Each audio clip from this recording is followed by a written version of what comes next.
Oke, Assalamualaikum warahmatullahi wabarakatuh.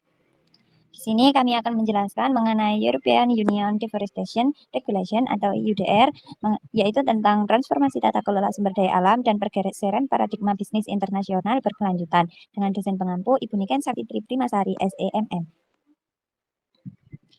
Dengan anggota yakni saya sendiri, Nail Indriani dengan NIM 005 dan Ade Habibatul Maufiro dengan NIM 028.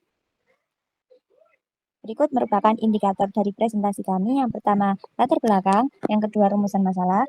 Yang ketiga, tujuan. Yang selanjutnya, pengungkapan fenomena.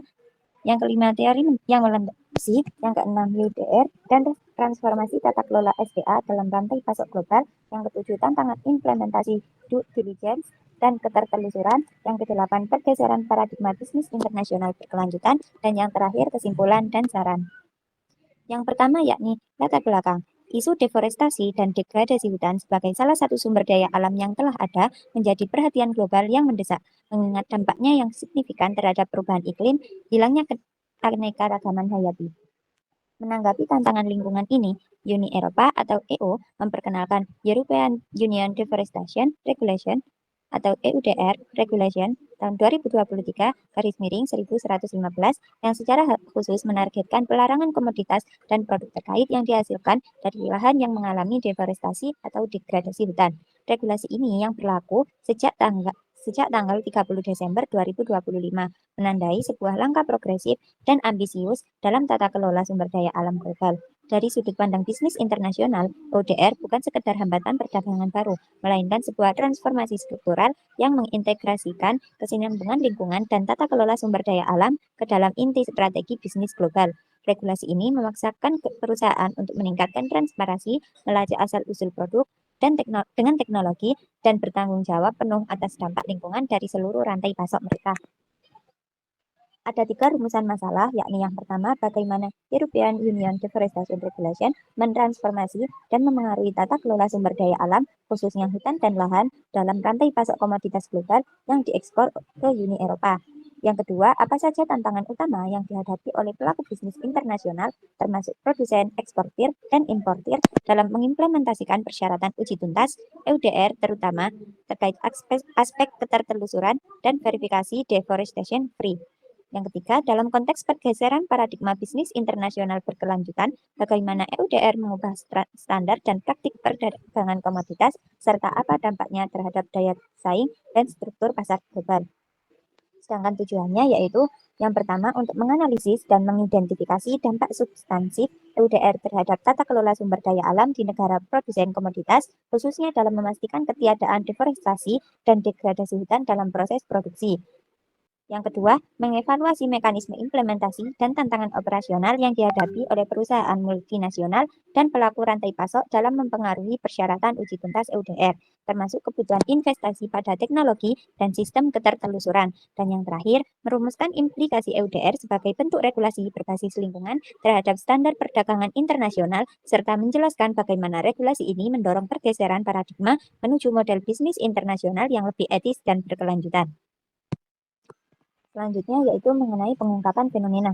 Deforestasi didefinisikan oleh KLHK sebagai perubahan kondisi penutupan lahan dari kelas penutupan lahan hutan ke kelas penutupan lahan non-hutan. Sedangkan deforestasi dan degradasi hutan merupakan perubahan lahan hutan menjadi lahan non-hutan yang dapat menyebabkan masalah lingkungan, yaitu pemanasan global. Adapun fenomena utama yang mendasari penelitian ini adalah pengesahan European Union Deforestation Regulation atau EUDR.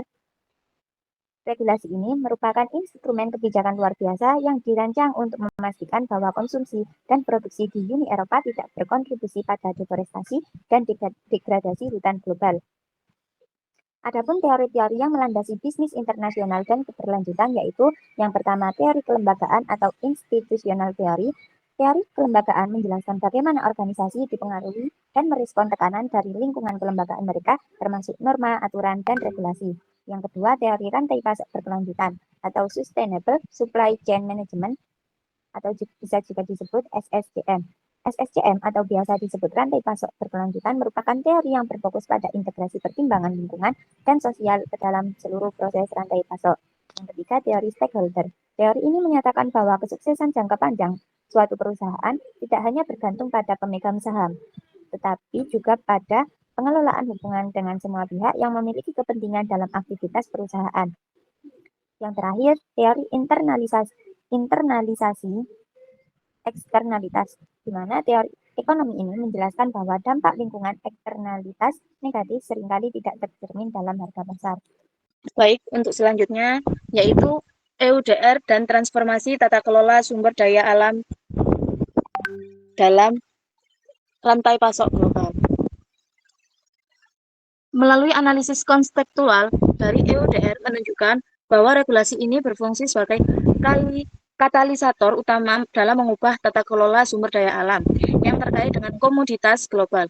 Berdasarkan teori kelembagaan, EUDR menerapkan tekanan koersif yang kuat dari pasar konsumen Uni Eropa terhadap negara-negara produsen. Regulasi ini secara eksplisit menggeser tanggung jawab pengawasan SDA dari entitas publik di negara produsen semata menjadi kewajiban korporasi untuk menjamin status deforestation free produk mereka. Penerapan kewajiban uji tuntas, sebagaimana disoroti dalam bab 2, memaksa bisnis internasional untuk menginternalisasi eksternalitas negatif ke dalam biaya operasional mereka. Investasi yang diperlukan untuk pemetaan geolokasi, sistem ketertelusuran, dan audit pihak ketiga tidak lagi menjadi biaya optimal, melainkan biaya kepatuhan yang harus ditanggung agar produk dapat masuk ke pasar EU.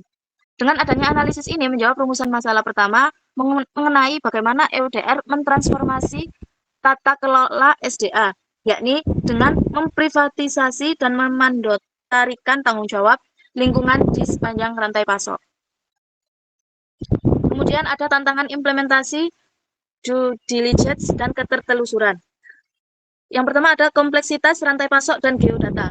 Tantangan terbesar adalah mencapai ketertelusuran hingga ke tingkat plot lahan produksi, terutama untuk komoditas yang rantai pasoknya panjang dan melibatkan banyak petani kecil, misalnya kakao dan kopi. Kewajiban pengumpulan data geolokasi geodata ini memerlukan teknologi canggih dan peningkatan kapasitas di tingkat hulu yang seringkali belum siap di negara berkembang. Kemudian yang kedua ada kepatuhan legislasi negara produksi. Selain aspek deforestasi, EUDR juga mewajibkan kepatuhan terhadap legislasi lokal di negara produksi. Hal ini menghubungkan regulasi lingkungan global dengan isu-isu sosial lokal, seperti hak tanah dan hak masyarakat adat. Tantangan ini secara langsung menjawab rumusan masalah kedua tentang kesulitan dalam implementasi uji tuntas yang komprehensif. Kemudian ada pergeseran paradigma bisnis internasional berkelanjutan. Yang pertama ada standar perdagangan baru dan daya saing sebagai regulasi ekstrateritorial yang didorong oleh teori kelembagaan. EUDR berpotensi menciptakan standar perdagangan de facto global untuk komoditas tertentu. Perusahaan yang berhasil menyesuaikan diri dan mengadopsi praktik deforestation free akan memperoleh keunggulan kompetitif dan mempertahankan akses ke pasar EU. Yang kedua ada implikasi jangka panjang pada investasi. Jangka panjang, EUDR akan mendorong perubahan pola investasi bisnis internasional. Perusahaan akan lebih cenderung berinvestasi pada rantai pasok yang terverifikasi dan lokasi produksi yang rendah risiko deforestasi. Hal ini mendorong pembentukan koalisi hijau dalam rantai pasok, di mana kolaborasi antara perusahaan, pemerintah, dan teknologi menjadi kunci utama mencapai SSCM yang diwajibkan oleh EUDR. Dari penelitian ini, kesimpulannya yaitu European Union Deforestation Regulation mempresentasikan titik balik yang signifikan dalam hubungan antara bisnis internasional, penggunaan sumber daya alam, dan kesinambungan lingkungan. Analisis menunjukkan bahwa EUDR berfungsi sebagai instrumen tekanan global koersif yang mengubah tata kelola sumber daya alam global dengan memandatkan internalisasi biaya lingkungan ke dalam rantai pasok.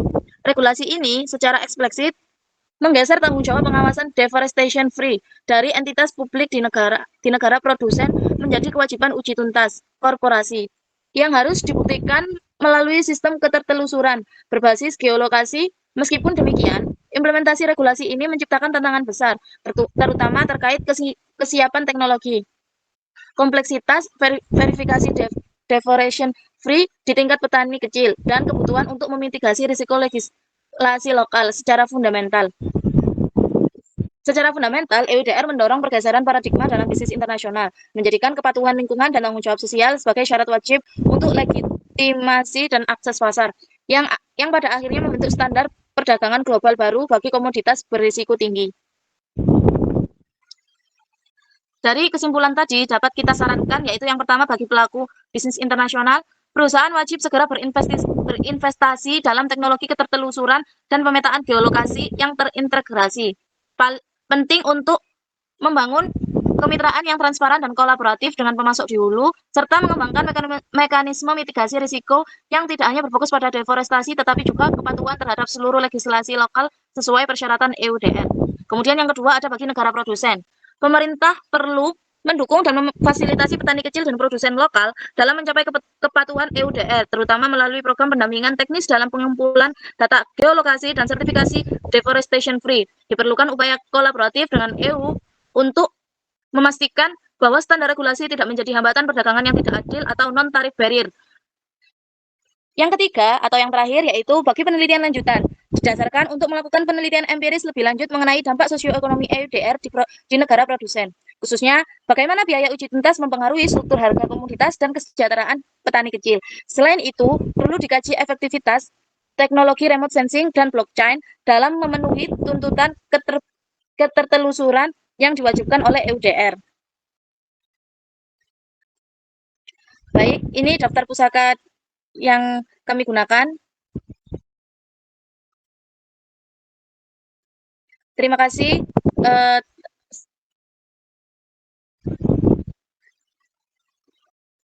Terima kasih, cukup sekian presentasi dari kelompok kami. Akhir kata, wassalamualaikum warahmatullahi wabarakatuh.